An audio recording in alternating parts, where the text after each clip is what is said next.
Question number 24 is the first woman novelist of England was option B is the correct answer Alfred Bain.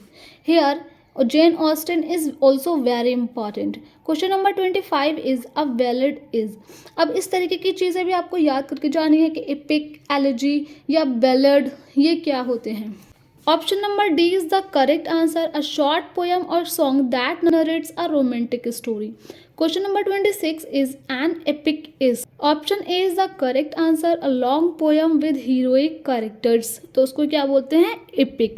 जैसे कि अब आप मुझे बताइएगा कि महाभारत जो है वो क्या है, एपिक है, एलेजी है, क्या है, आप मुझे कमेंट में बताइएगा.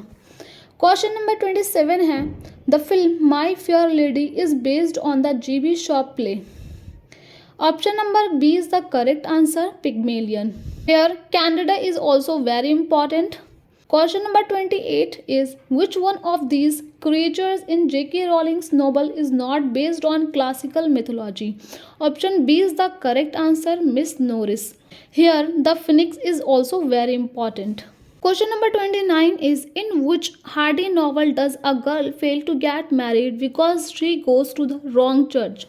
Option A is the correct answer, Far from the Madding Crowd. Question number 30 is in which Coleridge poem in a ship condemned to wandering endless on the sea after a sailor kills a large bird? Option C is the correct answer, the rhyme of ancient mariner, very important. Question number 31 is in which Kafka story does a man wake up to find himself transformed into a giant insect? Option B is the correct answer, the Metamorphosis. 32 is in which Dickens novel does a child get punished because he asked for more food? Option D is the correct answer, Oliver twist. इसके अलावा आपको great expectation और David Copperfield ज़रूर से याद रखनी है, बहुत इंपॉर्टेंट है, note down in the diary. 33 is in which Shakespearean play does a moneylender demand a pound of flesh from his debtor? Option B is the correct answer, Merchant of Venice.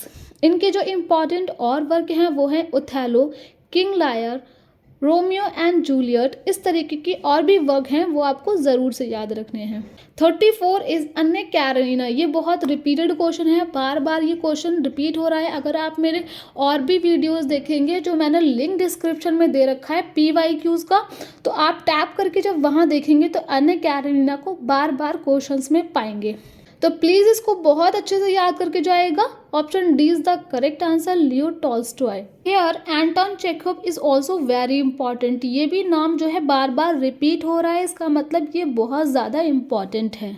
35 is crime and punishment is written by, very important and very repeated question. Option A is the correct answer, Fyodor. अब आप जब PYQ देखेंगे जो link description में दे रखी है वहाँ से, अब आप जब PYQ और भी सारे दे रखे हैं उनको आप ज़रूर से पढ़ के जाइएगा. ये बहुत ज़्यादा रिपीटेड क्वेश्चन है और PYQ में बार बार पूछा जा रहा है. 36 is the Scarlet Letter is written by. Option C is the correct answer. 37 is the Adventures of Tom Sawyer is written by. Option A is the correct answer, Mark Twain. 38 is which Dickens novel begin with the words it was the best of time, it was the worst of time. ये भी बहुत important है और ये एक बार और repeat हो चुका है क्वेश्चन, तो इसीलिए मैं बार बार कह रही हूँ कि PYQ ज़्यादा से ज़्यादा पढ़ें. Option B is the correct answer, A Tale of Two Cities. And Great Expectation भी बार बार रिपीट हो रहा है, तो इसका मतलब ये बहुत ज़्यादा इंपॉर्टेंट है. तो PYQ को बहुत अच्छे से एनालाइज करना है और देखना है कौन कौन से क्वेश्चंस बार बार रिपीट हो रहे हैं, उनके चांसेस आने के बढ़ जाते हैं.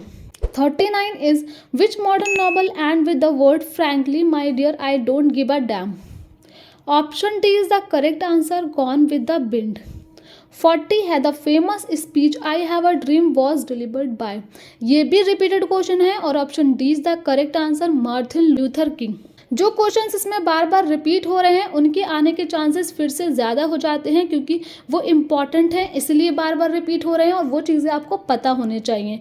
तो इसीलिए मैं कह रही हूँ कि PYQ आप ज़्यादा से ज़्यादा पढ़ के जाएँ. बहुत सारे PYQ मैंने BA ऑनर्स इंग्लिश के करा रखे हैं, एनालाइज कर चुकी हूँ कि कहाँ से क्वेश्चन पूछे जा रहे हैं. और आपको टर्मिनोलॉजी वाली शीट चाहिए, जो टर्म इसमें बार बार पूछे जा रहे हैं जैसे कि एपिक हो गया, बैलेड हो गया, एलिजी हो गई, सोनेट हो गया, तो ये क्या है, तो अगर आपको इस टाइप के नोट्स चाहिए, प्रॉपर नोट्स, तो आप मुझे कमेंट कर सकते हैं।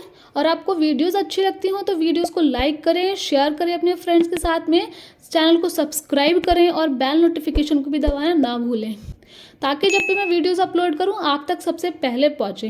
कोई एंट्रेंस पेपर के आपको एनालाइजेशन चाहिए तो प्लीज़ आप मुझे कमेंट करें। कोई भी और क्वेरी है उसके लिए भी कमेंट करें और बने रहें हमारे साथ में।